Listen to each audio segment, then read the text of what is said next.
नमस्कार दोस्तों, मैं फिर से मेरे यूट्यूब चैनल में आपका स्वागत है। आज हम बात करेंगे इंडिया फाइनल में आखिर क्यों हारी, क्या है फियर ऑफ फेल्योर। तो सबसे पहले तो बैटिंग ऑर्डर फ्लॉप रही, पूरी ओपनर से लेकर मिडिल ऑर्डर तक पूरी की पूरी बैटिंग फ्लॉप रही और 240 रन का लक्ष्य ऑस्ट्रेलिया के सामने जो है एक निगेटिव सा लगने लगा, एक छोटा लक्ष्य लगने लगा, इस वजह से हारी। सबसे पहले तो शुभम गिल जो है 7 बॉल पे 4 रन बनाकर आउट होता, उसको तो बॉल समझ में नहीं आ रहा था। तो कहीं ना कहीं ये जो है बैटिंग ऑर्डर फ्लॉप का कारण बना, क्योंकि जिस पिच पर आखिर पिच वही थी, सबके लिए समान थी। रोहित शर्मा आके लगातार 4 चौके और 3 छक्के मारता है और 9.4 ओवर में आउट हो जाता है, तो भाई उसके लिए तो वही पिच सेम थी। तो आप लोगों को क्यों बॉल समझ में नहीं आ रही थी? शुभम गिल को बॉल ही समझ में नहीं आ रही थी। उसके बाद श्रेयस अय्यर आया। श्रेयस अय्यर को भाई संभल के खेलना चाहिए था। एक तरफ विराट कोहली है तो तुमको कम से कम रुक के खेलना चाहिए था, तुम भी शॉट मारने के चक्कर में आउट हो गए।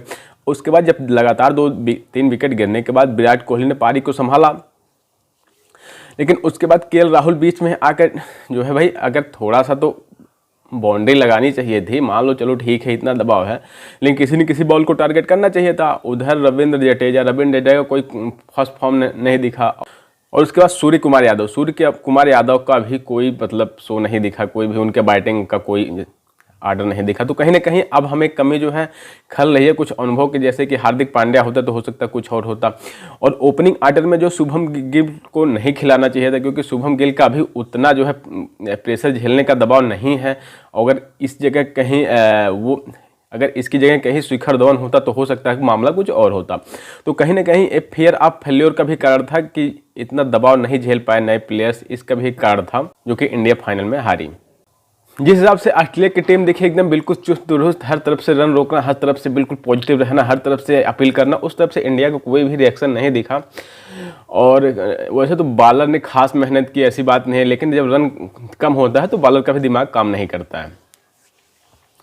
तो कहीं ना कहीं मन में स्थिति बनी थी, डर का स्थिति बना हुआ था इंडिया के प्लेयर के कि मतलब कहीं हार ना जाए तो क्या होगा। आखिर बाद में वही हुआ। आप हारने के बाद आखिर मोटिवेट हुए कि यार खेल लेते तो क्या जाता, दबा के खेल लेते, डर की कोई स्थिति नहीं थी, क्यों डरे। तो अब ये बाद में तो सोचने से कुछ होगा नहीं, लेकिन पहले ही सोचना चाहिए। फियर ऑफ फेल्योर के 4 कारण होते हैं। पहला, हारने का डर, क्योंकि इंडिया टीम को पता था कि हम जो है कभी फाइनल जीते नहीं है, तो दिमाग में ये स्थिति बना हुआ था कहीं हार ना जाए।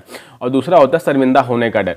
तो सबसे पहले ये होते हैं कि मतलब हार जाएंगे तो शर्मिंदा हो, लोगों के सामने कैसे जो है अपना रिएक्ट करेंगे, कैसे देखेंगे। और तीसरा, लोग क्या कहेंगे, मतलब अगर ऐसी स्थिति होगी फिर हार रहे होंगे, फिर कुछ मतलब गलत हो रहा होगा तो लोग क्या कहेंगे। और चौथा होता है अपनी उम्मीदों पर खरा ना उतरना। मतलब मन में ऐसे दबाव बन जाता है कि मतलब हम सही कर रहे हैं नहीं कर रहे हैं, वो सारी चीज़ें जो है एक्टिवेट होकर सारी चीज़ें जो है डोमिनेट कर देती हैं प्लेयर को। और ऐसे ही इंडिया के प्लेयर के साथ हुआ, जो कि जो पुराने प्लेयर थे जैसे रोहित शर्मा, विराट कोहली ने प्रेशर झेल लिया, लेकिन जो नए प्लेयर थे प्रेशर नहीं झेल पाए। तो सबसे बड़ा हार का कारण यही बना। और बाकी कोई क्रिकेट में कोई कमी नहीं थी, टीम में कोई कमी नहीं थी, टीम बहुत अच्छी थी, बहुत अच्छा कर रही थी। तो कहीं ना कहीं प्रेशर झेलने का उनको ये दिमाग में नहीं आया कि यार चलो ठीक है, ऐसे खेलते हैं और कोई बात नहीं, जो कौन देख रहा है क्या, कुछ किसी से मतलब नहीं, वो मतलब नहीं था। मन में स्थिति दबाव बना हुआ था, इस तरह से हार के कारण का यही हार का कारण बना। तो दोस्तों, ये चीज़ें दूर करने के लिए जो है मनोवैज्ञानिक दबाव हटाना होगा। जैसे कि ये चीज़ हमें धोनी से सीखना चाहिए, जैसे उसको कोई मतलब नहीं रहता था, अपना पिच पे बना हुआ है, क्या हो रहा है, कौन देख रहा है, क्या लोग कहेंगे, कोई मतलब है, अपना जो है काम कर रहा था। तो कहीं ना कहीं धोनी का इंस्ट्रक्शन था कि अपने काम पर फोकस करो, ना कि रिजल्ट पर फोकस करो, लेकिन वो इंडिया के प्लेयर नहीं कर पाए और यही कारण हार का बना। तो दोस्तों, आगे ऐसा ना हो, इसीलिए जो है सीख लेनी चाहिए और कुछ इम्प्रूवमेंट करना चाहिए। तो दोस्तों, आपको जानकारी कैसी लगी? अगर अच्छी लगी हो तो कमेंट पर जरूर दीजिएगा, चैनल को सब्सक्राइब कीजिएगा। वीडियो देखने के लिए बहुत बहुत धन्यवाद।